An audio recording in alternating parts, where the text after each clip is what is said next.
Itong kwentong maririnig ninyo ay hango mula sa mga totoong pangyayari.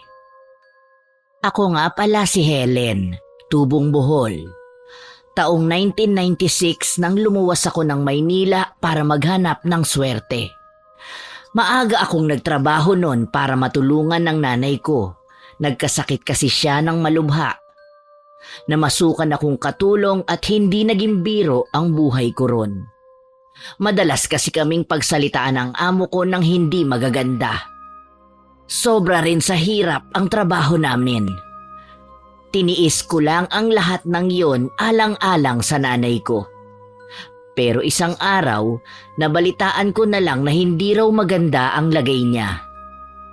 Hindi na ako nagdalawang isip noon at umuwi kaagad para makita siya. Naabutan ko noon ang nakatatanda kong kapatid sa aming bahay. Day, ikaw pala. Bakit biglaan naman yata ang pag-uwi mo? Wala ka man lang pasabi. Hindi man lang tuloy ako nakapaglinis ng bahay. Ang gulo-gulo pa naman. Sabihin mo sa akin, Manang, anong ginawa mo kay nanay? Ha? Anong ibig mo sabihin? Hindi kita maintindihan. Pwede ba wag mo na ikaila? Akala mo ba hindi ko malalaman ang mga ginagawa mo? May nakapagsabi sa akin na pinababayaan mo raw siya. Sino nagsabi sa'yo niyan? Hindi na yun mahalaga. Sabihin mo sa akin, Manang, paano ninyo nagawa ang bagay na yun? Hindi totoo yan, Day. Sinisiraan lang nila ako. Huwag kang maniwala sa kanila. Gumagawa lang sila ng kwento. Nasaan si nanay? Gusto ko siyang makita. Magsalita ka! Bakit ayaw mo magsalita? May tinatago ka ba? Hindi pwede. Bakit hindi? Wala kasi siya rito. Paanong wala? Huwag niyo nga akong pinaglololoko. Nay! Nay! Nandito na po ako! Nakauwi na po ako, Nay! Nasaan ka? Nay! Hindi na makapagsalita si Manang Nita nun. Napansin ko rin na panay na lang ang kamot niya sa ulo. Kaya nagpasya na ako na hanapin na lang ang nanay namin. Pero agad-agad siyang humarang sa harap ng pintuan. Dahilan para hindi ako makapasok ng bahay. Hindi ka pwedeng pumasok! Diyan ka lang! Bakit hindi, Manang? Bahay ko rin naman to ah. Tumabi ka po. Huwag mo akong harangan. Gusto ko makita si nanay. Huwag ka matigas ang ulo mo. Makinig ka na lang sa akin. Ba't mo ba ako pinipigilan? Gusto ko makita si nanay. Tumabi ka, papasukin mo ako. Titingnan ko sa kwarto, baka tinatago mo lang. Nay! Nasaan ka po? Nandito na ako, Nay! Lumabas ka na! Anong ginawa mo sa nanay natin? Saan mo siya dinala? Bakit wala siya rito? Ano? Bakit di ka makapagsalita, Manang? Ano ba? Sagutin mo ako. Magsalita ka, Manang. Sabihin mo sa akin kung nasan si nanay. Nakikiusap ako. Saan mo siya tinago? Hindi pa rin sumasagot ang ate ko hanggang sa makarinig na lang ako ng umuungol sa labas ng bahay namin.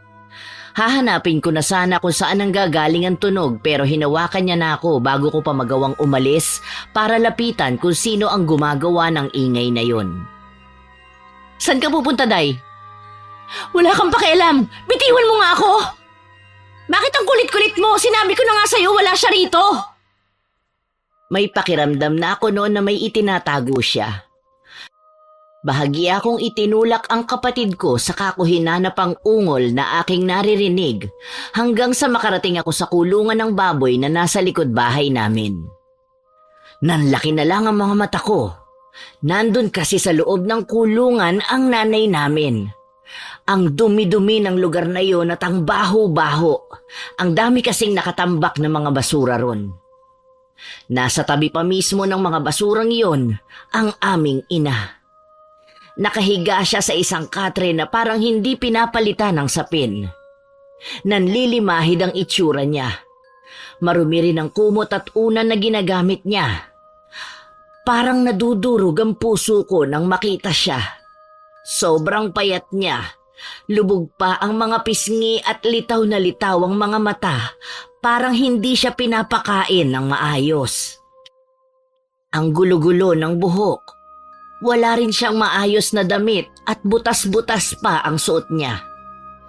Kitang-kita ko nang lumukot ang mukha at nangusap ang mga mata hanggang sa tumulo na ang kanyang luha. Umuungo lang siya nun. Hindi na kasi siya nakapagsasalita mula nang magkasakit siya. Nay, si Helen po ito. Nakauwi na po ako. Ba't ganyan naman ang ginawa nila sa'yo, Nay? Hindi man lang sila naawa. Inilagay ka lang dito sa kulungan tapos pinabayaan ka na. Walang iya ka, Manang! Anong ginawa mo kay Nanay? Hayop ka! Paano mo nagawa to sa sarili mong ina? Gago ka!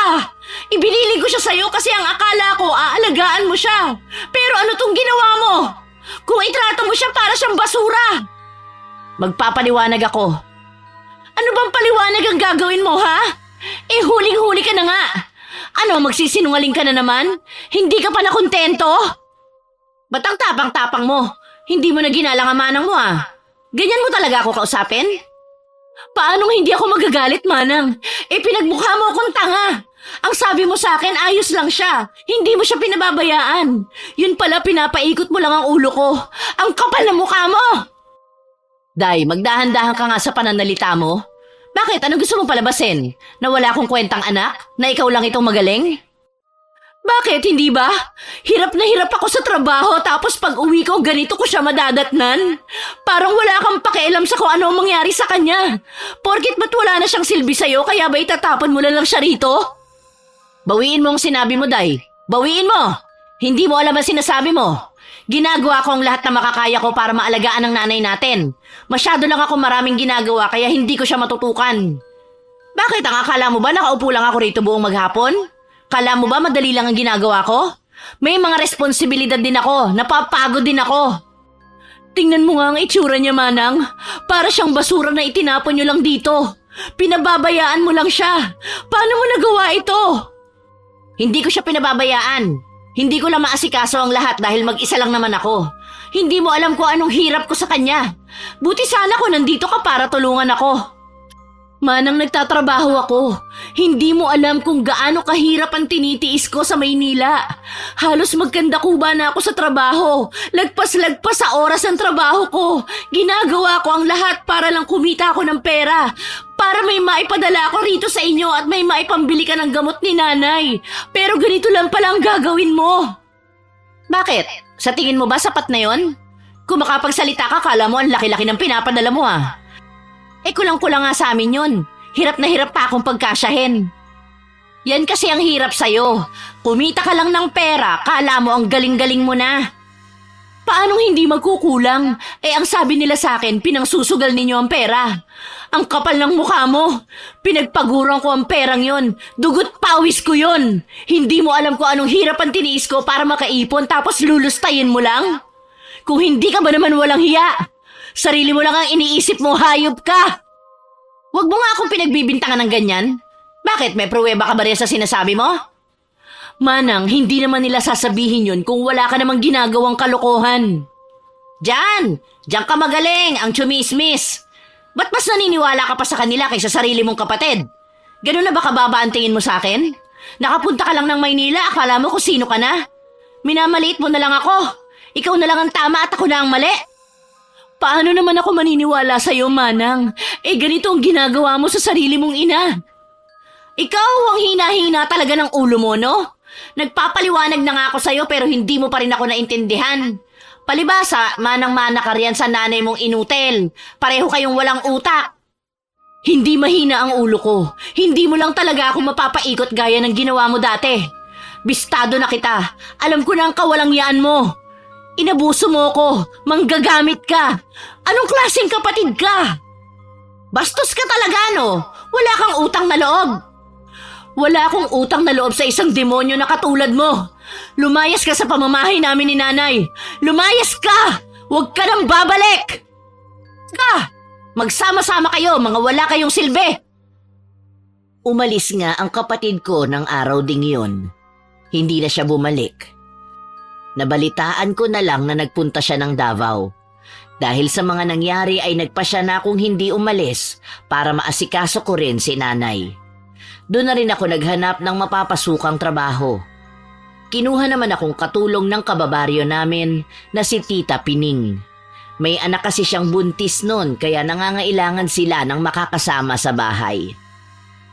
Nung una ay wala namang naging problema hanggang sa may mangyari isang gabi. Pasado 6:00 na yon ng gabi nang makarinig ako ng mga katok. Dali-dali ko namang binuksan ang pinto at tumambad sa akin ang isang nakatatandang lalaki. Sa tansya ko ay nasa 50 na mahigit ang edad niya.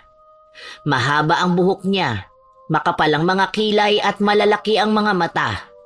Noon ko lang nakita sa lugar namin ang taong yon kaya nagtaka ako. Magandang gabi po, Manong. Sino po sila? Ako si Dado. Manong Dado, ano pong maitutulong ko sa inyo? Napadaan lang kasi ako tapos napansin ko itong bahay ninyo. Baka may maitulong ako sa inyo. Ano pong klaseng tulong ang ibig niyong sabihin? Masipag ako. Marunong ako mag-ayos ng mga sirang gamit. Marunong din ako sa mga tanim-tanim. Pwede rin ako maglinis ng bahay. Kahit ano kaya ko. Ang laki-laki nitong bahay ng amo mo. Sigurado ko, kailangan nyo ng tulong. Pasensya na po, Manong, pero hindi po kasi naghahanap ng trabahador ang mga amo ko ngayon. Ganun ba? Opo, pasensya na po. May iba pa po ba akong maitutulong sa inyo? Ano kasi, Day? Alam mo, galing pa kasi ako sa Cotabato. Pumunta ako dito para maghanap ng trabaho. Ilang araw na rin akong pag-alagala. Natutulog lang din ako sa kalsada.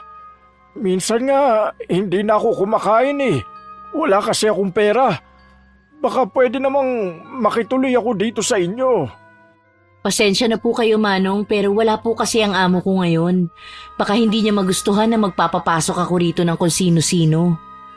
Day, alam ko naman na mababait ang mga amo mo.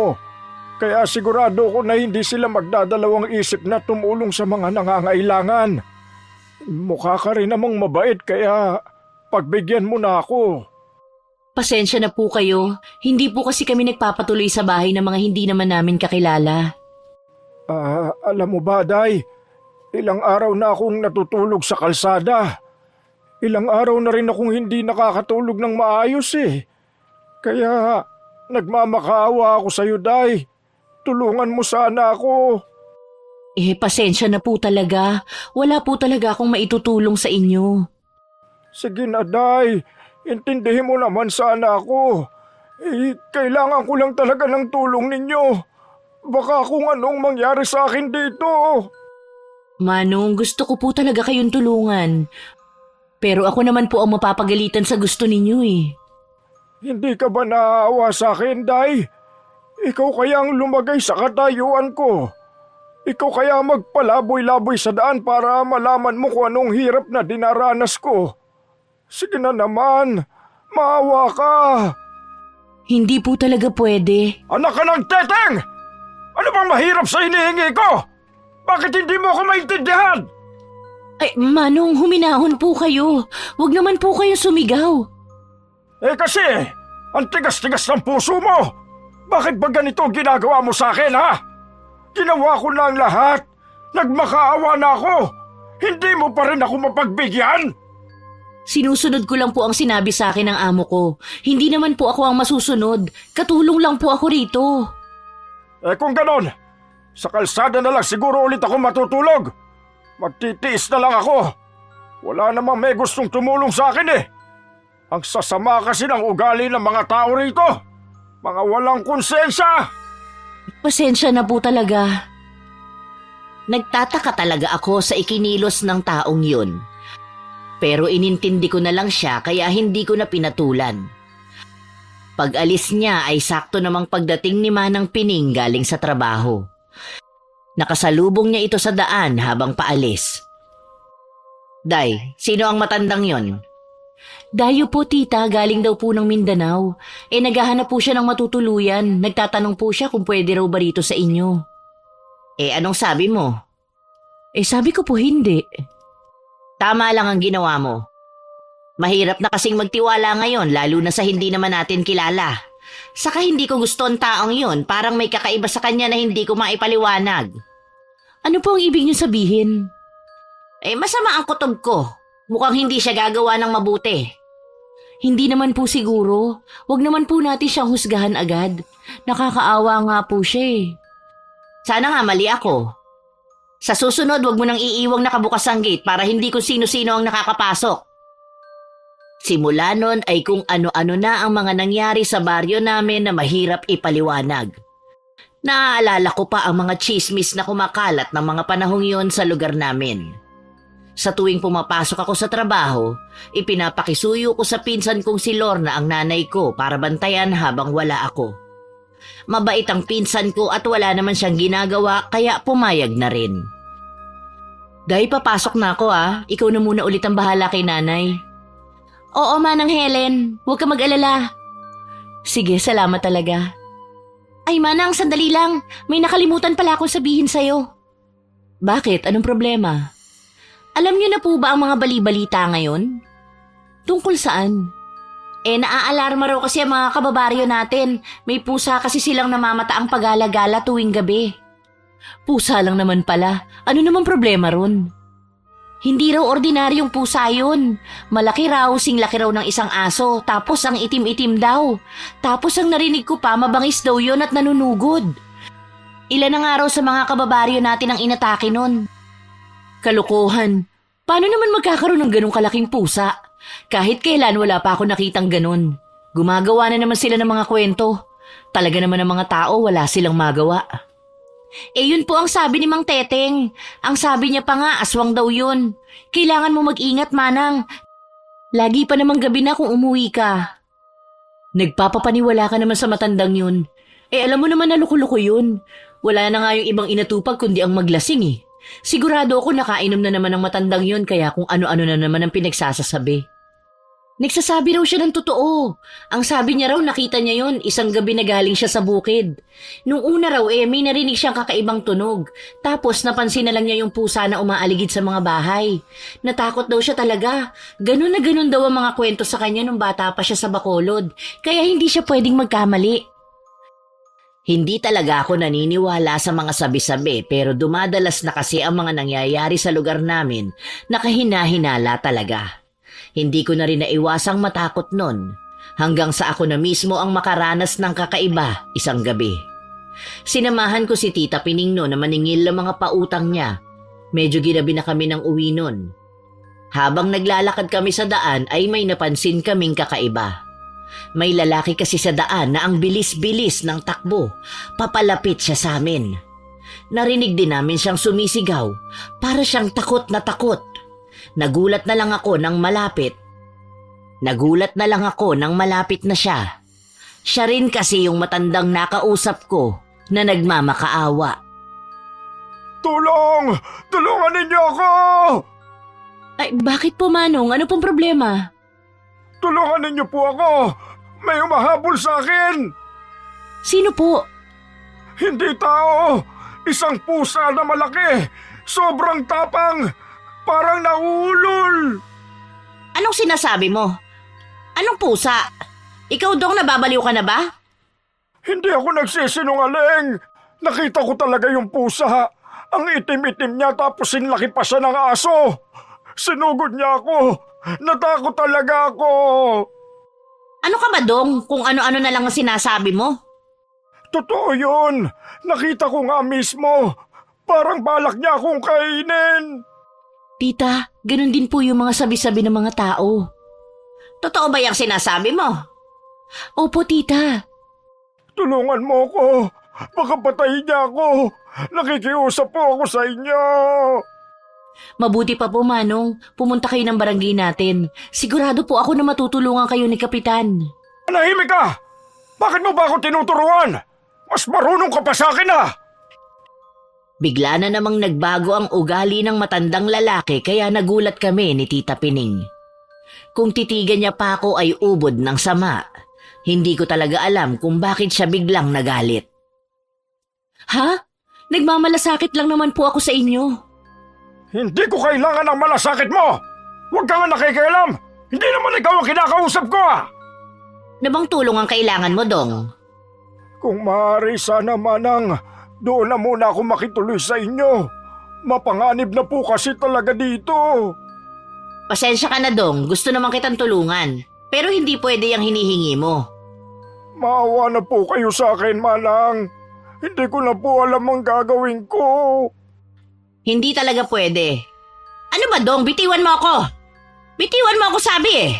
Bakit ka ba namimilit? Alisin mo nga yung kamay mo sa braso ko. Ang higpit-higpit mong humawak. Bitiwan mo ako! Nakikiusap ako sa iyo, Manang. Papatayin ako ng halimaw na yon. Hindi nga pwede. Bakit ang tigas-tigas ng ulo mo? Napakasama naman pala talaga ng mga ugali ninyo. Nagmamakawa na nga ako pero hindi nyo pa rin ako pagbigyan. Sarili nyo lang ang iniisip nyo. Kinabahan talaga ako ng mga sandaling yon. Galit na galit kasi siya. Hindi na naman maintindihan ang ugali niya. Hindi na rin maganda ang tingin niya sa amin para kasing gusto niya kaming kainin ng buhay.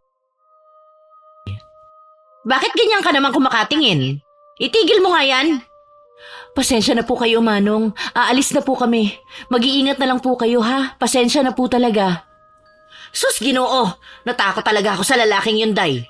Kala ko nga kung anong gagawin niya. Opo, kakaiba nga po siya. Nagtataka nga po ako. Hindi naman po siya gano'n nung isang araw. Mabuti na lang po at hindi kayo pumayag sa gusto niya. Hindi na talaga maganda ang kutob ko sa taong yon noon pa. Parang hindi talaga siya pwedeng pagkatiwalaan. Hindi ko alam kung bakit. Pero bigla na lang akong nakaramdam ng kakaiba nun. Kaya napalingon ako pabalik sa lalaki. Nagulat na lang ako sa aking nakita. Tita, nakatingin po siya sa atin. Huwag naman po sana pero parang may binabalak siyang hindi maganda. Huwag mong pansinin. Bilisan na lang natin sa paglalakad. Tita, wala na po si Manong. Nawala na po siya. Ha? Sus, Ginoo, tama ka nga. Saan po kaya siya nagpunta? Bakit bigla-bigla na lang siyang nawala? Paano niya nagawa yun? Hindi ko rin alam, Day. Mabuti pa umalis na tayo. Malayo pa ang lalakarin namin noon pauwi kaya nagmamadali na kami. Kaso, may kakaiba na namang nangyari. Tita, naririnig mo ba ang tunog na yun? Yun parang umuungol. Oo, Day, naririnig ko. Kinakabahan po ako. Ano naman po kayang hayop ang may gawa nun? Hindi ko rin alam, Day. Ngayon lang ako nakarinig ng ganon.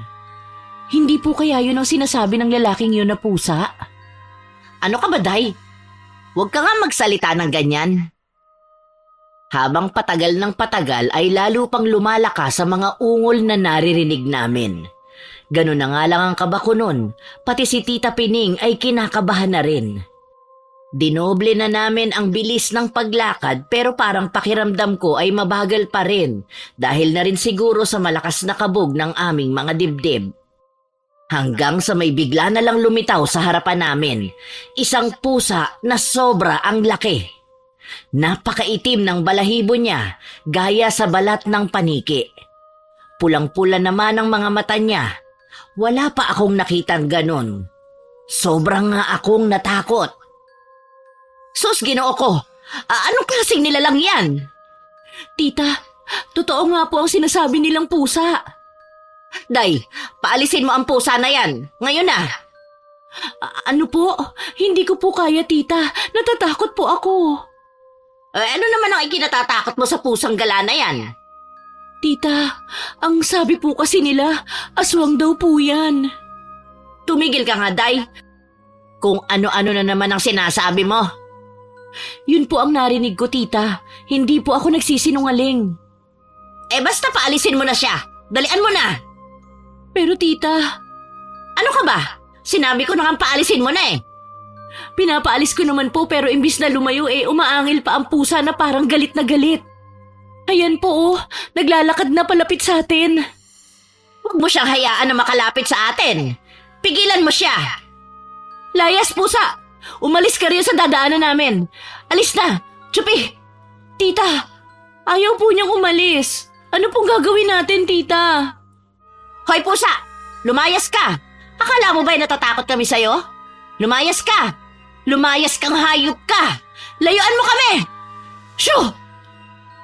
Pero hindi natinag ang malaking pusa at parang gusto niya talaga kaming lapitan.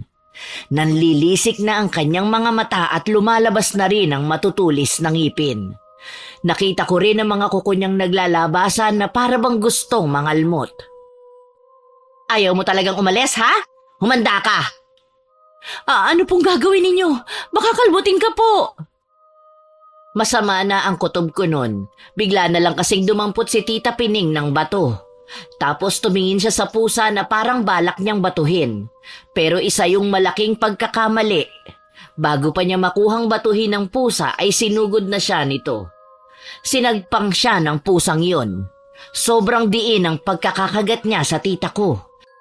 Ayaw na nga nitong bitiwan ang kamay niya. Tumigil ka! Tama na! Tulungan mo ako, Day! Bitiwan mo siya! Walang iyo ka! Bitiwan mo! Kumuha ako ng kahoy na panghampas at pinagpapalo ang pusang yun hanggang sa pakawalan niya si tita. Nagmamadali namang tumakas ang pusa pagkatapos. Kaso, duguan na siya nun. Malaki kasi ang sugat niya at tumutulo na ang dugo. Medyo naawa pa ako kasi nagkasugat siya dahil sa malalakas kong paghampas. Tita, ayos lang po ba kayo? Hindi mo ba nakita? Nasugatan na nga ako, oh. Itatanong mo pa? Bakit niyo pa kasi ginawa yun? Sinugod ka tuloy. Gusto ko lang naman sanang takutin ang pusa. Malay ko bang ganun ang mangyayari? Kayo naman po kasi, hindi kayo nakikinig sa akin eh. Mapanganib po ang pusang yun. Buti nga at ganyan lang ang nangyari sa inyo. Sa susunod, wag na po matigas ang ulo ninyo, ha? Oo na, mabuti pa umalis na tayo at baka bumalik pa siya. Hindi pa natapos doon ang mga kababalaghan. Nasundan agad yon ng mga sumunod na araw. Naaalala ko pa nga ang napag-usapan namin isang umaga. Tita, dinhalan ko po kayo ng gatas. Sus, Ginoo ko, ginulat mo naman akong bata ka. Naku, pasensya na po tita, hindi ko po sinasadya. Ayos lang, hindi lang talaga kasi maganda ang pakiramdam ko ngayon. Para nga ako magkakasakit eh. Kaya pala kanina pa kayo matamlay. Bakit po, iniisip niyo pa rin po ba ang nangyari nung isang gabi? Hindi lang yun, Day. May mas malaki pa akong problema. Ano po? Kaninang madaling araw kasi nagising kami tapos hindi na kami nakatulog. May kung anong hayop kasi kaming naririnig. Hindi ko maipaliwanag eh. Pero malaki siya tapos hingal na hingal. Nagtatayuan nga ang mga balahibo ko sa katawan. Ang ingay-ingay pa naman tapos parang nagpapaikot-ikot lang dyan sa labas ng bahay. Kailan pa po nangyari to? Mga ilang araw na rin. Pero hindi naman ganito kalala dati. Ngayon hindi na talaga kami pinapatulog nun. Baka po kung kaninong aso lang yun. Titigil din po yun. Masama ang kutob ko, Day. Paano kung hindi siya titigil? Paano kung seryosong bagay na pala to? At paano kung yun yung pusa na umatake sa atin nung isang gabi? Paano kung nasundan niya pala ako? Hindi naman po siguro. Huwag niyo na po masyadong isipin. Hindi lang kasi yun ang problema ko. Bakit po, tita? Nitong mga nakaraang gabi kasi, napapansin ko talaga na merong lalaki na parang umaali-aligid sa labas. Tapos patingin-tingin sa bahay. Nakikilala niyo po ba kung sino? Hindi, Day. Madilim masyado. Hindi ko mamukaan pero masama talaga ang kutob ko sa taong yun. Hindi pa natapos doon ang mga nakakakilabot na nangyayari. Isang umaga naman, hinihintay ko na umuwi ang anak ni Tita Pining, kaso ang tagal-tagal niya kaya hinanap ko na siya. Hindi ko na kinailangang lumayo, nakita ko kasi siya sa kalsada sa malapit. May kausap siya noon pero napansin ko na parang hindi siya komportable kaya hindi na ako nagdalawang isip na lumapit. Nagulat na lang ako. Kitang-kita ko kasi nang bigla-bigla na lang hawakan ng taong yon si Manang. Pilit din siyang nagpupumiglas noon pero ayaw siya nitong bitiwan. Bitawan mo siya! Hindi ko inaasahan ang makikita ko. Ginugulo kasi si Manang ng lalaking dayo. Mabuti na lang at binitawan naman siya nito. Natakot talaga si Manang kaya pinauwi ko na siya. Kinausap ko naman ang taong yon. Ano po sa tingin ninyo ang ginagawa ninyo? Anong sinasabi mo? Kinakausap ko lang naman si Inday ah. Saka bakit ka ba nakikialam? Nakita mo na nga nag-uusap kami ng tao tapos mangiistorbo ka. Nakita ko po nang hawakan niyo siya. Hindi po tama yun. Bakit niyo po ginawa yun? Wala akong ginagawang masama. Nag-uusap lang kami. Nahawakan ko siya saglit pero hindi ko naman yung sinasadya. Malisyosa ka lang talaga. Bakit po iba ang napansin ko? Parang ginugulo niyo na siya eh. Sa puntong yon ay muli na namang sumama ang ugali niya. Ang tapang-tapang niya kasi kung makatingin, para bang balak niya akong saktan. Kita mong ugali mo. Bastos ka na nga, gumagawa ka pa ng kwento. Napakasama talaga ng ugali mo, no? May pruweba ka ba dyan sa sinasabi mo?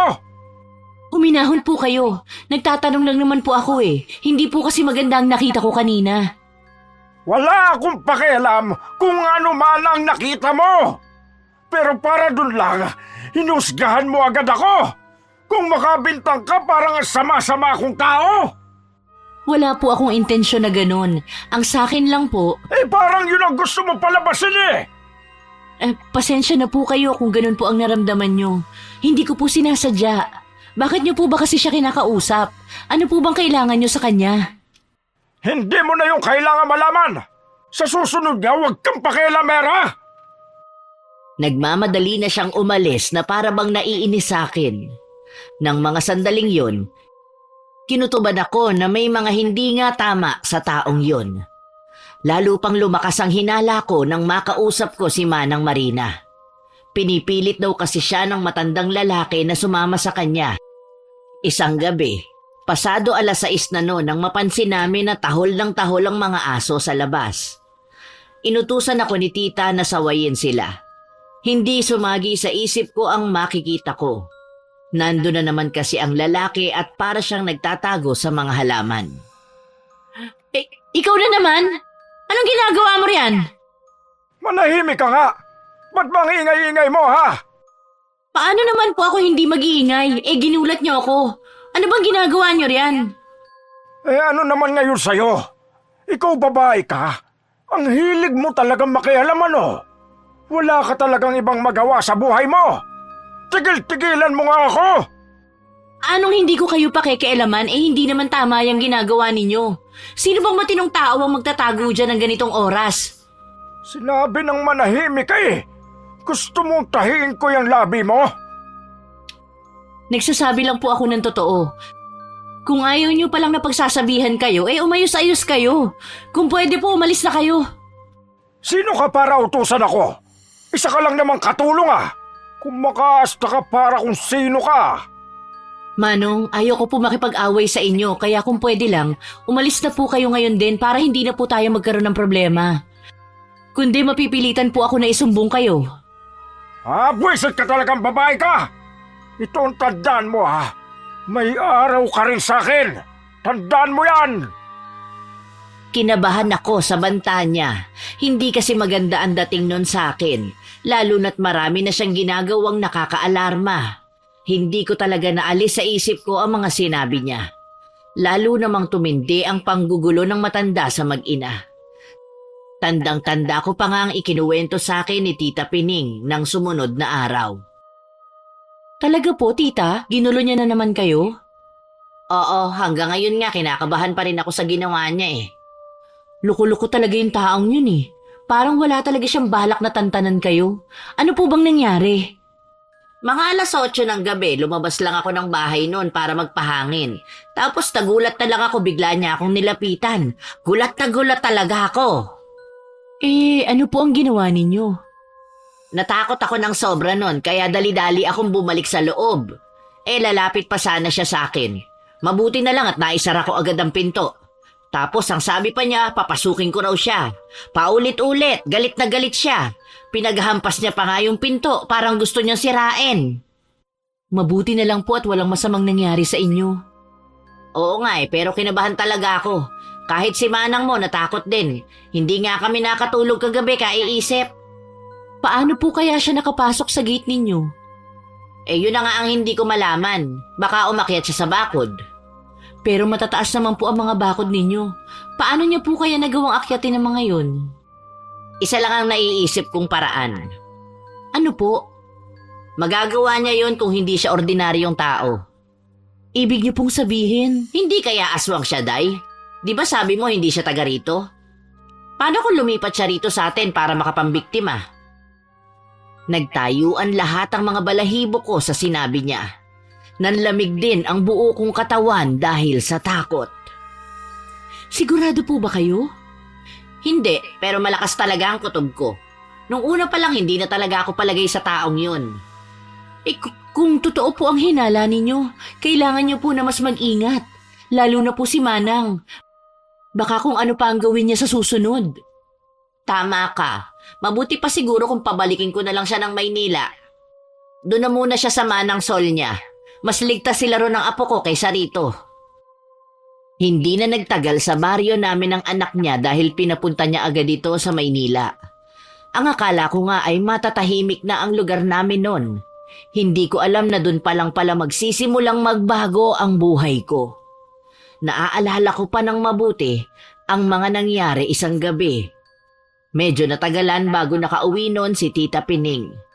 Hinintay ko pa kasi ang sweldo ko sa kanya kaya ginabi na ako ng uwi sa amin. Hindi sumagi sa isip ko na may mangyayari palang nakakikilabot ng sandaling yun. Madilim na ang gabing yun. Wala na rin katao-tao sa daan. Masama na talaga ang kutob ko ng mga oras na yon. Para kasing may hindi magandang mangyayari at hindi nga ako nagkamali. Nakita ko kasi sa harapan ang matandang lalaking yun. Nakatayo lang siya sa gitna ng kalsada at parang may hinihintay. Kinabahan na ako, lalo na nang maalala ko na ang hinala ni Tita Pining na aswang ang taong yun. Para na ngang sasabog ang dibdib ko sa kaba. Kaso wala namang ibang daan na papunta sa amin kaya nilakasan ko na lang ang aking loob. Nakahinga lang ako ng maluwag nang malampasan ko siya. Akala ko kasi ay hindi na niya ako guguluhin. Laking gulat ko na lang nang mapatingin ako sa kanya. Sinusundan na pala niya ako. Bakit mo ako sinusundan? Anong sinasabi mo, ha? Bakit naman kita susundan? Huwag mo nga akong pinaglololoko. Alam ko ang ginagawa mo. Hindi kita sinusundan. Ano naman na mapapala ko, ha? Nagkataon lang na dito rin ako pupunta. Sinungaling ka. Anong akala mo sa akin, tanga? Ilang beses mo nang ginugulo ang mga amo ko, tapos sasabihin mo sa akin na nagkataon lang na sinusundan mo ko? Ikaw kung wala ka nga magawang maganda, pwede ba wag mo ko idamay? Pinagbibintangan mo talaga ako. Hindi mo naman ako kilala. Pwede ba umalis ka na lang at layuan mo na ako? Ikaw babae ka? Ang lakas-lakas naman ang loob mo para pagsalitaan ako ng ganyan. Saan ka nakakakuha ng tapang mo, ha? Hindi ka ba natatakot sa akin? Kakaiba na talaga ang kinikilos niya noon kaya nagbalak na akong umalis. Pero hindi niya nagustuhan ang pag-iwas ko. Sandali! Kinakausap pa kita! Pakiusap, tumigil ka na. Huwag mo na akong uling susundan. Kung ayaw ko, bakit? May magagawa ka ba? Ano bang problema mo, ha? Hindi mo ba alam na nakakaperwisyo ka na? Ikaw ang problema ko. Akala mo ba, basta-basta ko na lang kakalimutan ng lahat ng mga ginawa mo? Sinira mo lahat ng plano ko. Alam mo ba yon?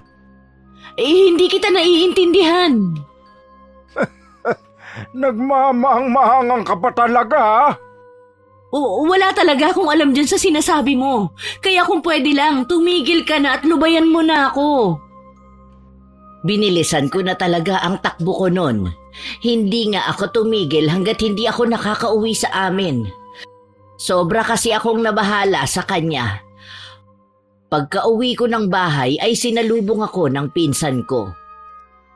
Manang, ano pong nangyari? Bakit pawis na pawis ka? Para pong hinabol ka ng malaking aso. Hindi, wala to. Napagod lang ako sa trabaho. Kumusta naman ang nanay? Ayos naman siya, Manang. Ayun, natutulog na. Maraming salamat sa lahat ng tulong mo, Day. Sige, umuwi ka na. Alam ko namang marami ka pang kailangang gawin, saka para makapagpahinga ka na rin. Manang, sigurado ka ba talaga na walang problema? Para kasing namumutla ka eh. Ayos ka lang ba talaga? Oo, Day. Huwag mo ko alalahanin. Ipapahinga ko lang to.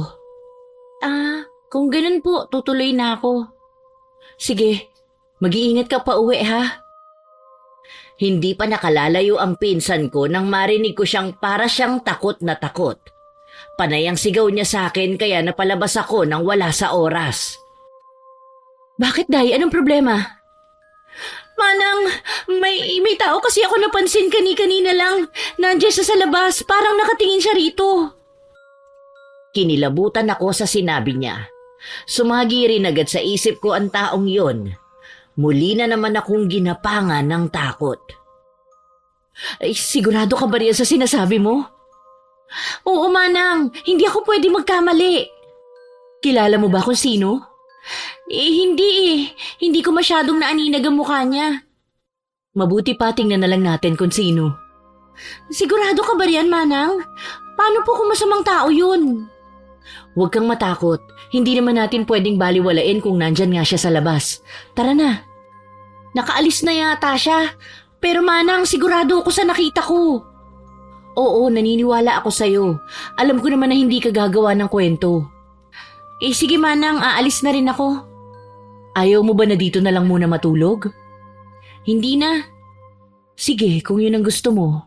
Mag-iingat ka. Huwag mo ko alalahanin. Kayo ang mag-ingat, Manang. Masama talaga ang kutob ko sa taong yun. Parang hindi siya gagawa ng maganda. Kinabukasan ay may nangyari na lubos kong ikinabahala. Hindi ko makakalimutan ang araw na yon. Kauuwi ko pa lang ng bahay noon nang salubungin ako ni Lorna. Manang, mabuti po at nakauwi na kayo. Kanina pa kasi may naghahanap sa inyo eh. Nandun po siya sa loob. Ha? Wala naman ako inaasahang bisita. Sino raw siya? Dadu raw po. Ang sabi niya kaibigan niya raw po kayo. Pakiramdam ko noon ay parang narinig ko na ang pangalan na yon pero hindi ko naman maalala kung saan. Kaya pinuntahan ko na lang ang taong yon. Nagulat na lang ako sa nakita ko sa loob ng bahay namin. Kumusta, Helen? Ikaw na naman? Ano ba talagang problema mo? Ang kapal-kapal naman ng mukha mo para pumunta pa rito. Huminahon ka lang, Helen. Binibisita lang naman kita eh. Ang ganda pala ng bahay niyo, ano?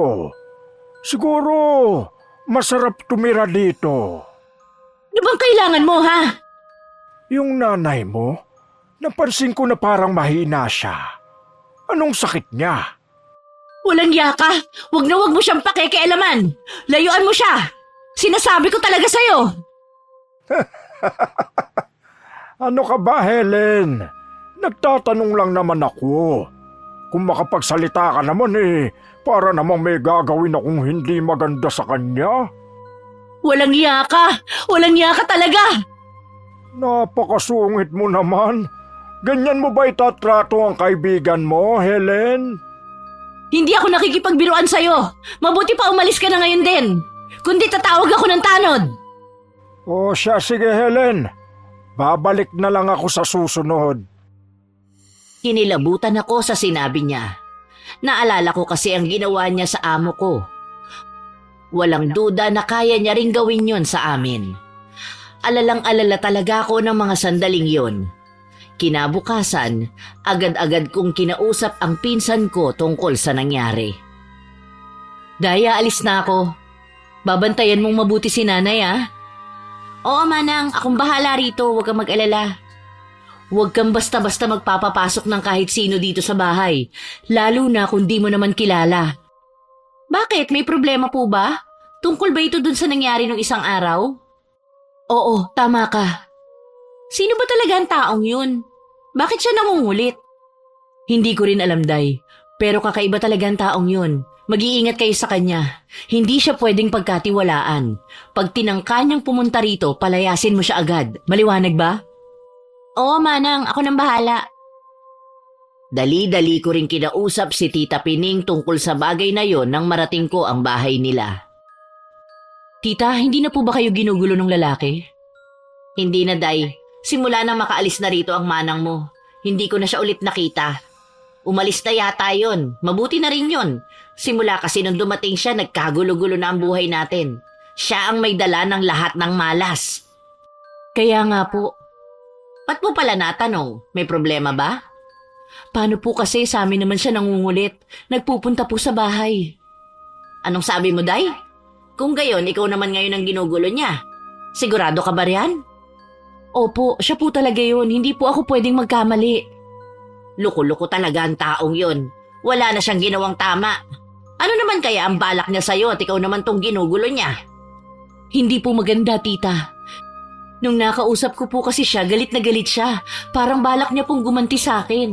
Hindi ko nga po alam kung bakit eh. Wala naman po akong kasalanan sa kanya. Sobrang sama talaga ng gagong yun. Palibasa nananalaytay sa dugo niya ang kasamaan. Tita, nag-aalala po ako sa kung anong pwede niyang gawin sa amin. Alam niyo naman po ang mga ginawa niya sa inyo. Ano pong gagawin ko? Huwag kang matakot, Day. Basta mag-iingat lang kayo palagi para hindi kanya magawa ng masama. Nang mga panahong yon ay lalo pang lumala ang mga nangyari. Pasado 7:00 pa lang ng gabi nun. Nagtutupi ako ng mga damit nang nakarinig ako ng malakas na kalabog. Para bang may malaking bagay na nahulog sa bubong namin. Nung una ay hindi ko lang pinansin pero maya-maya ay nakakarinig na rin ako ng kakaibang tunog. Day, ano kaya yung maingay sa bubong? Kanina pa yan ah. Daga lang po siguro yan, Manang. Pwede bang tingnan mo kung ano? Tapos paalisin mo na rin. Sige po, sandali lang. Day, ano nangyari? Bakit ka sumisigaw? Manang, may nakita kasi akong tao sa bubong. Ha? San banda? Wala naman ah. Sigurado ka ba rin sa sinasabi mo? Oo, Manang. Kitang-kita ko talaga ang itsura niya. Nakakatakot talaga, maniwala ka. Kilala mo ba kung sino yun? Hindi ko kilala. Mahaba ang buhok niya tapos ang itim ng mukha. Tapos mahaba ang mga kuko. Yung mga mata niya ang lalaki. Tapos kakaiba rin ang kilos niya. Para siyang nahihibang. Hindi kaya na malikmata ka lang o baka pagod ka? Hindi, Manang, hindi. Nakita ko talaga. Isang halimaw yun. Mukhang alam ko na ang sinasabi mo. Hayop siya. Talagang wala siyang balak na tantanan ako. Sinong tinutukoy mo, Manang? Wala. Mabuti pa pumasok na tayo sa loob. Simula pa lang yon ang mga mangyayari pa. Natatandaan ko rin ang ginawa niya isang hapon. Nang makauwi kasi ako sa bahay ay naabutan ko ang dayo sa labas ng bahay namin. Nainis na talaga ako kaya hindi na ako nagdalawang isip na kumprontahin siya. Nandito ka na naman? Hindi ba sinabi ko layuan mo na kami? Hindi ka ba talaga marunong umintindi? Hindi ba sinabi ko naman sa'yo, Helen, na babalik ako? Ikaw, nananadya ka ba talaga? Bakit ba ang kulit-kulit mo, ha? Tumigil ka na, sinasabi ko sa'yo. Bakit naman ang sungit-sungit mo, Helen? Ikaw na nga itong dinadalaw ko eh. Ikaw pa itong nagagalit. Ano bang kailangan mo, ha? Para matapos na to, tumigil ka na. Gusto ko lang namang kumustahin ang nanay mo. Kinilabutan ako noon. Nagtayuan pa nga ang mga balahibo ko sa katawan. Hindi ko talaga nagustuhan ang mga sinabi niya. Para kasing may kung ano siyang balak sa nanay ko. Tarantado ka! Sinabi ko na sa'yong layuan mo siya! Huwag mo idadamay ang nanay ko sa problema natin! Wala siyang kinalaman dito! Tantanan mo siya!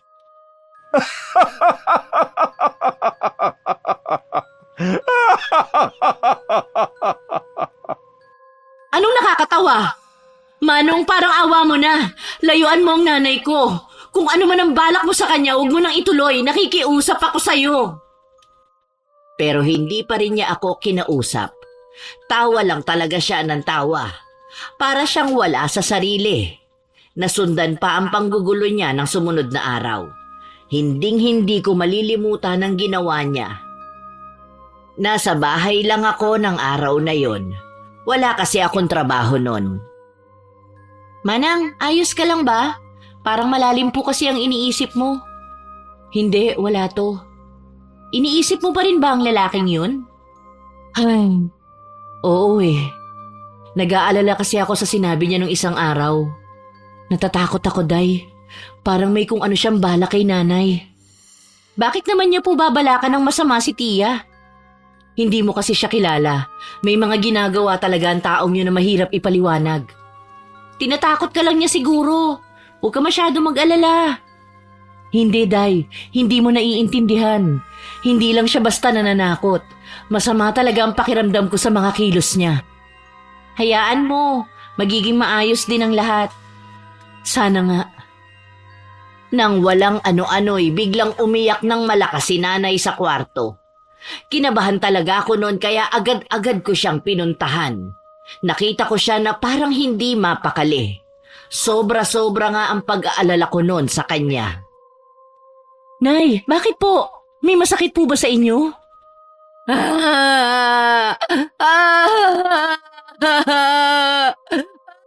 Tia, huminahon lang po kayo. Nag-aalala na po kami. Nay, bakit po? Ano po bang problema? Manang, para pong may kinatatakutan si Tia.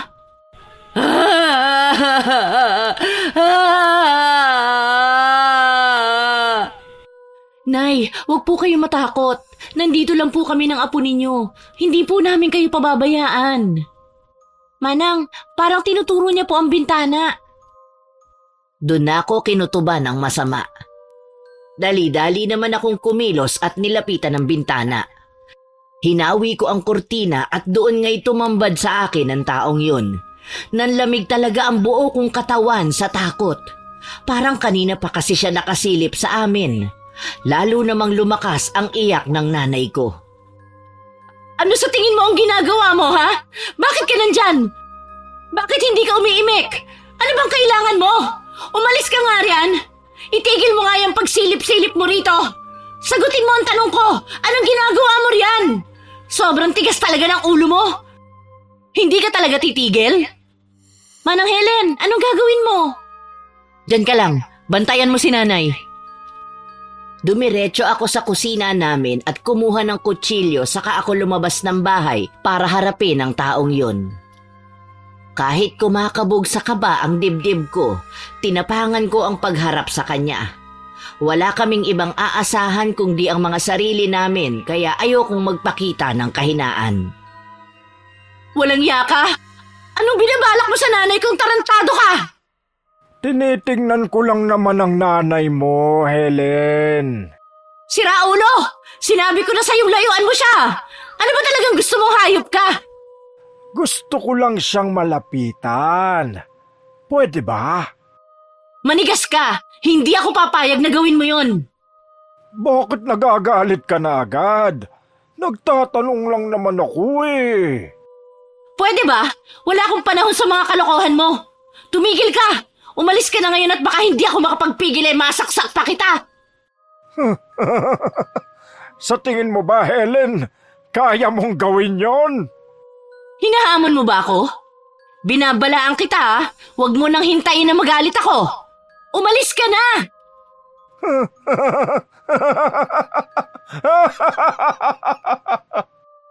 Tarantado ka?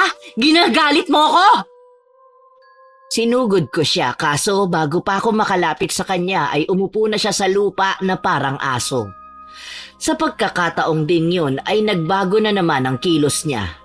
Bigla kasi siyang tumapang at umaangil pa sa akin.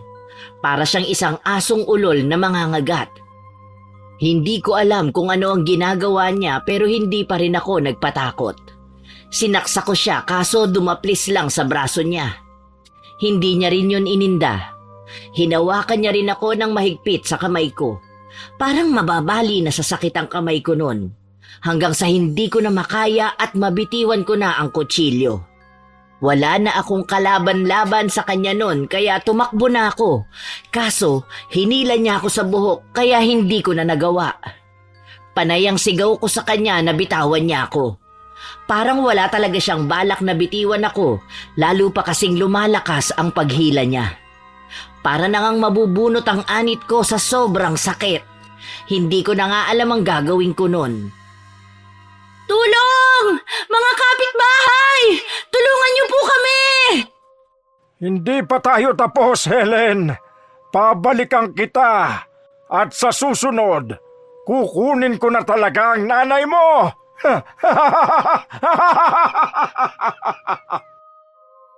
Nagmamadali nang umalis ang matandang lalaki. Pero kahit wala na siya ay naiwan pa rin ang matinding takot sa dibdib ko. Sinundan ko pa siya ng tingin habang papalayo. Matanda na siya pero ang bilis niyang kumilos. Ang bilis niyang maglakad. Mabilis din siyang tumakbo. Manang, ayos ka lang ba? Oo, Day, ayos lang. Pasensya ka na hindi kita natulungan agad. Nagulat kasi ako sa kinikilos ng taong yun. Hindi mo kailangan humingi ng tawad. Naiintindihan kita. Manang, nakakabahala na talaga ang taong yun. May saltik talaga siya sa ulo. Nakakatakot. Hindi siya tao. Hindi yun gawain ng isang normal na tao. Anong ibig mo sabihin, Manang? Tama nga yata ang sinasabi ni Tita Pining. May sa demonyo nga ang taong yun. Isa siyang aswang. Anong sabi mo? Aswang siya? Totoo ba? Day, masama talaga ang taong yun. Wala siyang kasing sama kaya hindi na ako nagdududa na halimaw nga siya. Kung totoo ang sinasabi mo, nasa panganib nga po si Tia. Manang, ang alam ko mahilig ding mambiktima ang mga aswang na matatanda na may sakit. Kaya siguro gano'n na lang siya makatingin kay Tia. Siya pala talaga ang punteriya niya. Manang, nakita ko ang itsura niya kanina. Galit na galit talaga siya. Paano kung balikan niya ulit tayo? Paano kung galawin niya si Tia? Hindi ko hahayaan na gawin niya yun. Anong balak mong gawin, Manang? Samahan mo ko. Gusto kong magsumbong kay Kapitan. Pumunta nga kami sa barangay para mag-report. Naniwala naman sa amin si Kapitan at inutusan ng mga tanod na hulihin ng dayo. Kaso nung mga araw na yon ay hindi na nila mahagilap ang taong yon. Hanggang isang gabi, humahangos si Lorna noon nang pumunta siya sa amin. Manang Helen! Manang Helen! Oh, Day, bakit? Nakita ko yung lalaking gumugulo sa inyo. Talaga? Kung ganun, puntahan na natin sila Mang Nestor. Dali-dali namang tumugon sa hiling namin ang matandang kapitbahay namin. Sinamahan rin kami ng isa pa naming kababaryo noon kaya hindi na kami nagsayang ng panahon. Medyo malapit na sa gubat ang lugar na yon na sinasabi ni Lorna kung saan ay doon daw niya nakita ang matandang lalaking nanggugulo sa amin. Napakaraming mga puno at wala pang kabahay-bahay. Sigurado ka ba, Day, na nakita mo talaga siya rito? Oo, Manang, dito talaga siya pumunta. Dito yata talaga siya nagtatago para hindi siya makita ng mga tanod.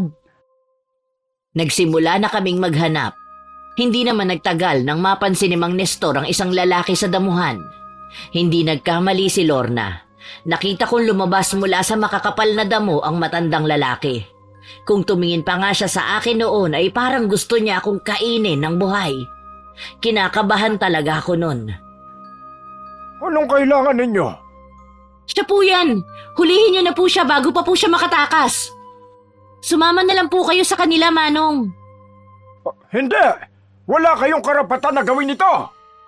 Nakalimutan niyo na po ba ang lahat ng pananalbahe na ginawa ninyo? Sobra-sobra na pong dahilan yon para ireklamo namin kayo. Kung dati hinahayaan lang namin kayo, ngayon hindi na. Bitiwan ninyo ako! Bitiwan ninyo ako! Tumigil na po kayo. Wala pong magagawa ang pagmamatigas nyo. Leche ka talagang babae ka! Napakasalbahe mo talaga! Ako pa talaga ang salbahe? Eh kayo nga tong nanggugulo. Sandali lang! Nagkakamali kayo! Wala akong ginagawang masama! Huwag kayo maniwala sa sinasabi ng lecheng yan! Sinisiraan lang ako ng babaeng yan! Pinapaikot lang kayo niyan! Palibasa kasi, matindi ang galit niyan sa akin! Tumigil na po kayo, Manong. Alam na po nila ang lahat-lahat ng ginawa ninyo. Pati na rin ang panggugulo ninyo sa mga amo ko. Itatanggi niyo pa rin po ba yun? Buwisit ka! Talagang kinakalaban mo kung hayop ka! Dapat yun lang pong pagbayaran ng mga ginawa nyo. Dalhin niyo na po siya, mga Manong. Sandali! Pakinggan niyo muna ako! Bakit niyo ginagawa sa akin to? Siya nga ang dapat na hinuhuli ninyo! Tama na po, Manong. Huwag na po kayong gumawa ng kwento. Makinig kayo. Ako pa nga sinaktan ng hinayupak na yan eh. Alam niyo ba ang ginawa niya sa akin? Sinaksak niya lang naman ako sa braso. Tapos pinagbantaan niya pa ako. Sinasabi ko sa inyo, balak talaga akong patayin ang babae na yan. Sinungaling! Ang lakas naman ng loob mong baliktarin ako. Hindi ko magagawa ang binibintang ninyo. Pinagtanggol ko lang ho ang sarili ko laban sa inyo. Tumigil kayo! Bitiwan niyo ko! Mga walang hiya! Bakit ba kayo naniniwala sa babaeng yan? Nakikiusap ho ako sa inyo. Sumama na lang po kayo ng mapayapa. Hindi! Hindi ako makakapayag! Ang akala mo ba panalo ka na? Hindi pa! Nagsisimula pa lang tayo, Helen! Bigla na lang siyang nagpumiglas nun. Pilit siyang hinahawakan ng mga tanod pero sobrang lakas niya. Hanggang sa makawala na lang siya at agad-agad niya akong sinugod. Sa sobrang higpit, halos hindi na ako makahinga. Hayop ka talaga! Sa ginawa mong to, hindi kita mapapatawad! Tulong! Tulungan niyo ako! Marami ka ng kasalanan sa akin. Pagbabayaran mo lahat ng iyon ng malaki. Sinusumpa ko! Tumigil po kayo! Bitawan niyo si Manang! Hindi talaga siya bumitiw. Nakita ko na lang na kumuha ng pamalo si Lorna at ipinukpok sa ulo niya. Sa pagkakataong yun ay hindi na siya nakapalag. Kinuha nila si Mang Dado at dinala sa barangay. Ang akala ko nga ay matatapos na ang mga problema ko noon. Pero hindi pa rin pala. Isang umaga, narinig ko na lang na sumisigaw si Lorna. Nang makita ko rin siya ay pawis na pawis at hingal kabayo. Para siyang tumakbo ng malayo. Napansin ko rin na parang nag-aalala siya. Manang! Manang! O Day, anong problema? Bakit parang may humahabol sa'yo? Manang, hindi ka maniniwala. Huminahon ka muna. Sabihin mo sa akin anong nangyari. Si Mang Dado, nakita ko siya kanina. Sinusundan niya ako. Ha? Paano naman mangyayari yun? Di ba hawak na siya ng barangay? Hindi ko po alam, pero sigurado ko na siya yun. Habang nag-uusap kaming magpinsan, ay sakto namang dumating din si Tita Pining. Day, alam niyo na ba ang nangyari? Hindi po tita, bakit po? Ang sabi sa akin nakatakas daw yung dayo. Po, kung ganun totoo nga na sinundan niya ang pinsan ko. Ginawa niya yon?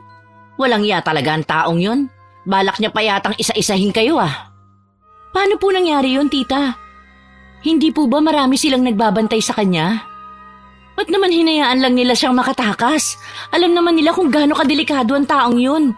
Bakit pinakawalan lang ng barangay? Kagabi raw, nagulat daw si Nestor kasi kakaiba raw ang kinikilos niya. Salita raw ng salita na hindi naman maintindihan. Pinatatahimik niya raw pero ayaw namang tumigil. Maya-maya raw, bigla na lang siyang bumagsak tapos nangisay-ngisay daw. Lalapitan pa lang sana niya pero bumangon na raw agad.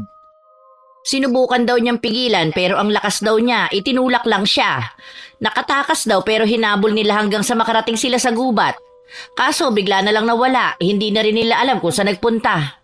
Tapos ilang sandali pa, may bigla na lang daw lumabas, yung malaking pusa. Inatake raw sila nun, kinagat pa nga si Ador sa leeg. Nasa hospital pa nga raw siya ngayon eh. Ang akala ko po umalis na sa lugar natin ang pusang yun, hindi pa rin pala. Malakas ang kutob ko, Day, na siya ang pusang yon.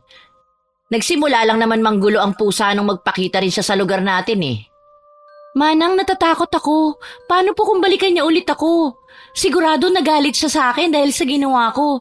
Baka saktan niya ako, Manang. Huwag ka matakot, Day.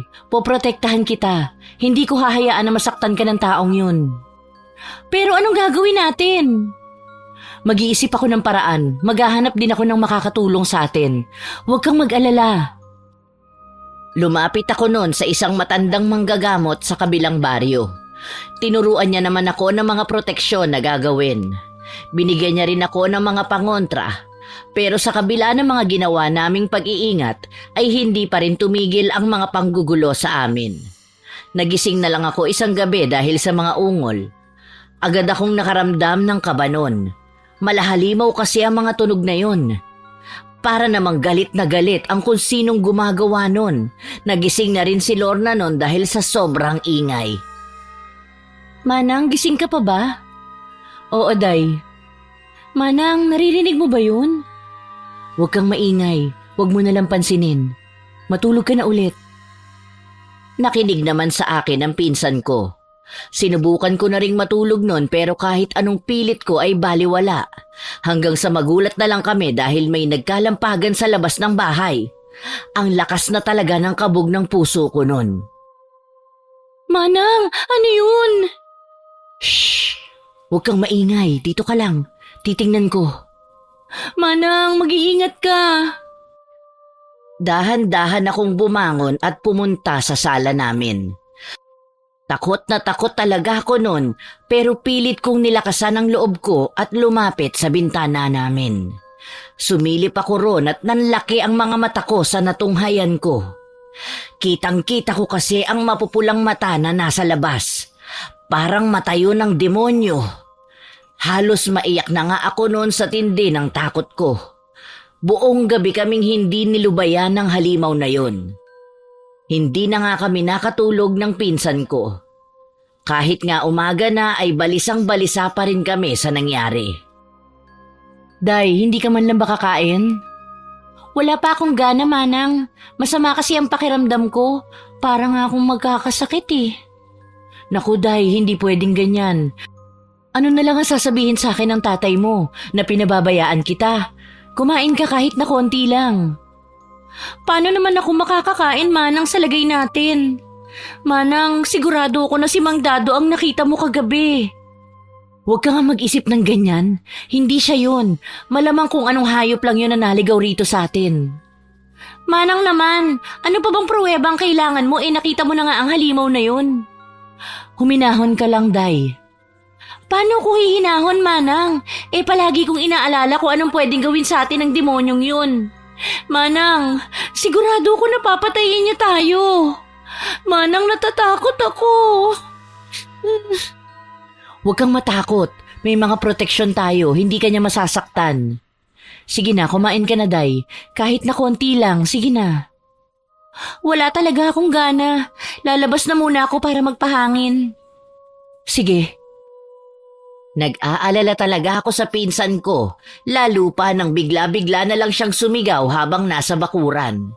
Dali-dali ko siyang hinanap at saka ko nalaman kung bakit gano'n na lang ang naging reaksyon niya. Sus, Ginoo ko! Bakit naman ganyan ang ginawa nila kay Muning? Bakit tinanggalan nila ng ulo? Manang, ayoko na! Ayoko na! Hindi ko na kaya!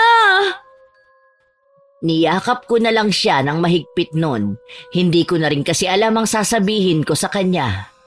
Kahit ako ay kinilabutan din sa nakitang patay na pusa na walang ulo. Sobrang sama ng naging epekto sa pinsan ko ng mga nangyari. Kaya nagpasya ang tito ko na dalhin na muna siya sa ibang baryo. Pumayag naman ako dahil alam kong ako ang may kasalanan kung bakit gano'n ang nangyari sa kanya. Pero hindi pa rin talaga tapos sa akin ang taong yon. Naglalakad ako ng mag-isa isang araw. Bumili kasi ako ng ulam namin. Ni hindi sumagi sa isip ko ang mangyayari. Pagdaan ko kasi sa lugar na maraming puno ay bigla na lang lumabas ang taong yon. Nagsisigaw ako ng malakas. Sinubukan kong tumakbo. Pero sobrang bilis niya at naharangan ako. Saan ka pupunta?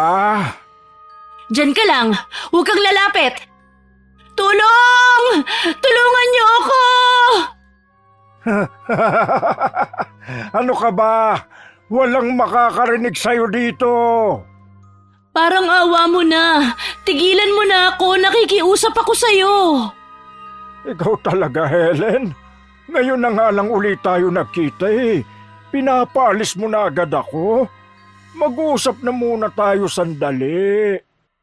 Ano ba talagang problema mo? Wala naman akong ginagawa sa'yo Bakit ba ayaw mo akong tantanan? Nakalimutan mo na agad ang mga ginawa mo? O sige, ipapaalala ko sa'yo. Ikaw lang naman ang dahilan kung bakit nasira ang mga plano ko. Ang hilig mo kasing mangialam. Kung hindi ka sana pakialamera, di sana wala tayong magiging problema. Kasalanan mo yun! Kung ano-ano kasing kahayupan ang pinaggagawa mo! Demonyo ka! Totoo yang sinasabi mo! Parang awa mo na. Nakaganti ka naman na sa akin eh. Yung nanay ko palagi siyang umiiyak. Yung pinsan ko naman halos mabaliw na siya sa takot. Nakikiusap ako sa'yo, patawarin mo na ako. Kulang pa yon, Helen. Kulang pang lahat ng yon. Hindi pa ako tapos. Sisiguruhin ko na magdurusa ka pa. Sa sobrang hirap, hihilingin mo na patayin na lang kita.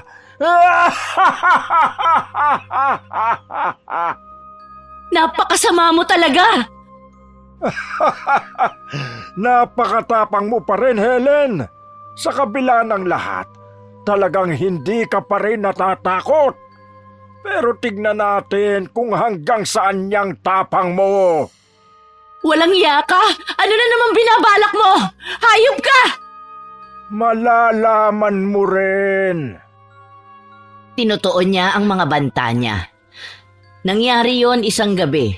Pasado 6:00, nagsara na ako ng buong bahay at nagsaboy ng asin sa gilid-gilid ng mga bahay. Pero nagulat na lang ako nang may marinig akong tumatawag sa akin. Nang tingnan ko ay si Manang Lourdes pala yun. May nagsabi raw sa kanya na may nangyari raw na masama kay Tita Pining at kailangan ko siyang puntahan. Nag-alala talaga ako noon kaya binilin ko muna kay Manang ang nanay ko at agad-agad kong pinuntahan ang matanda. Pero nang makarating ako ron at nang lumabas si Tita ay mukhang ayos naman siya.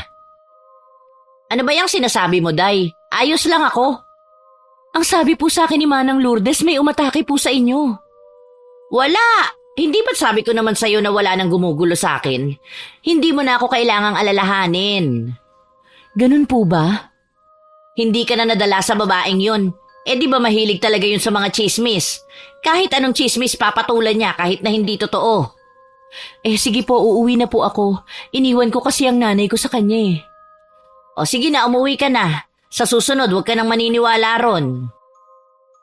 Naiinis akong umuwi. Ang laking problema kasi ang dinulot sa akin ni Manang kung nagkataon. Bala ko talaga siyang pagsabihan nun pero naabutan ko siya sa labas ng bahay namin na nakadapa. Wala na siyang malay nun. Dali-dali ko siyang nilapitan. Pilit ko siyang ginigising pero hindi na magising. Napansin ko na may kagat siya sa leeg. Parang kagat ng aso. Takang-taka talaga ako hanggang sa marinig kong umuungol si nanay. Halos lumaktaw ang puso ko noon sa kaba. Wala naman akong sinayang na panahon. Pumasok ako ng bahay at dumiretso ng kwarto. Para akong binangungot noon sa nakita ko. Nasa ibabaw kasi ng nanay ko ang isang napakaitim at napakalaking pusa. Kitang-kita ko kung paano niya kagat-kagatin ang nanay kong iyak ng iyak. Galit kong sinigawan ng pusa at binugaw. Napalingon sa akin ang pusa. Saka ko palang napansin na duguan na ang bibig niya. Ganon na rin ang leeg ng nanay ko. Kaagad ko namang kinuha sa bulsa ang supot ng asin. Sinaboy ko yun sa pusa at dali-dali naman siyang lumabas ng bahay. Tinulungan ako ng mga kapitbahay namin na dalhin ang nanay ko at si Manang Lourdes sa ospital. Mabuti na lang at nakaligtas sila. Hindi naman ganun kalalim ang sugat na gawa ng kagat ng pusa sa kanila. Pero hindi ko na talaga mapapalagpas ang ginawa ng hayop na yon. Kaya nang sumunod na gabi rin ay lumabas ako ng bahay namin para hanapin at patayin siya. Hindi naman ako nabigo. Ilang sandali kasi ay napansin ko ng parang may sumusunod sa akin. Pagtingin ko nga rin ay si Manong Dado ngayon. Ang lakas naman talaga ng loob mong lumabas Magpapakamatay ka na ba? Ha, Helen? Nagkakamali ka. Narito ako para ako mismo ang pumatay sa'yo. Nagpapatawa ka ba? Sa tingin mo magagawa mo yon? Nahihibang ka na yata Mamatay ka ng demonyo ka! Agad kong kinuha ang supot ng asin sa bulsa ko at inihagis sa kanya. Hinagis ko talaga ang buong supot sa kanya na binutasan ko pa para sumambulat sa kanya ang laman. Pero hindi niya ininda. Tawa pa nga siya ng tawa nun. Paano mong... Kala mo ba, mapapatay mo ko gamit yan? Kinuha ko naman sa tagiliran ko ang isang patalim na gawa sa tanso. Binigay yun sa akin ni Tita Pining. Hindi ako nag-alinlangang sugurin siya noon. Sinaksa ko siya pero sinalo niya lang ang kamay ko. Kinuha niya lang din ang kutsilyo sa akin nang walang kahirap-hirap sa kanya itinapon. Yan lang ba ang kaya mo, Helen? Kung ganon, ako naman! Wala na talaga akong laban sa kanya kaya tatakbo na sana ako. Kaso natakot na ako nang makita ko siyang naupo sa lupa at naging isang pusang itim. Sinugod niya ako. Wala akong nagawa nun. Natumba ako sa lupa at kaagad niya akong pinatungan. Balak niya rin akong kagatin sa leeg nun pero naiharang ko ang bisig ko sa kanya. Kaso dun niya na ako kinagat. Napasigaw na lang ako. Sobrang sakit nun para akong tinusok ng maraming bubog. Pero hindi ako sumuko. May nakita akong bato nun malapit sa akin na pinilit kong abutin, saka ko ipinukpok sa ulo ng pusang yun. Binitawan niya ako. Dali-dali ko namang hinanap ang patalim. Nang makita ko yon ay agad-agad ko na sana yung kukunin. Pero muli na naman akong kinagat ng halimaw, sa kaliwa ko namang kamay. Parang madudurog na ang buto ko nun sa sakit. Naisip ko namang tusukin ang mata niya nun kaya nakawala ulit ako. Sa pagkakataong yon ay nakuha ko na ang patalim. Ako naman ang sumugod sa kanya habang namimilipit pa siya sa sakit. Sinaksa ko siya sa leeg. Binaon ko talaga yon ng husto sa laman niya. Katakot-takot nga na sigaw ang narinig ko sa halimaw. Bumagsak siya sa lupa noon pero laking gulat ko nang makabangon pa siya. Susubukan pa sana niyang tumakas pero kumuha ako ulit ng bato at ipinukpok ko ulit sa ulo niya. Halos hindi na makagalaw ang halimaw pero pilit pa rin siyang tumakas. Hahabulin ko pa sana pero naisip ko na baka matuluyan kong patayin. Nakaramdam din ako ng awa.